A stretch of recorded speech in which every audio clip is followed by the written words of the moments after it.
Hello friend, good morning. आमर प्रधान 10 के आपण मानकु स्वागत करुचु।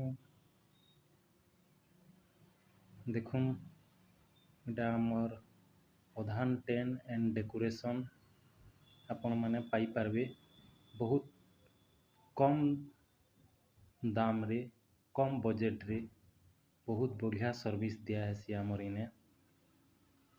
देखुन केनता गोली बना हिचे आमर इनो।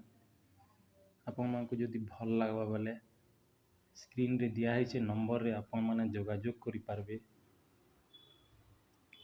देखुन केनता बढ़िया डेकोरेशन है। देखुन एटा एंट्रांस टा करा हितला सबु नुआ नुआ जिनिस के नेकरी आमर संस्था टा खुली जो देखि देखुन आपण निजे एटा स्टेज बना है। देखुन केते सुंदर लागुचे। देखुन आ आपण मानकु निहाती भावे भल लागा बोली आशा करूछु।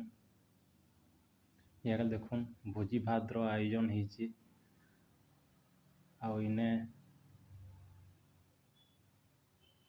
वर्षा दिन तो बहुत तार माने तालपत्री काम हितला। देखुन आपण मानकु जदि भल लागा बोले स्क्रीन रे अच्छे नंबर रे कांटेक्ट करबे।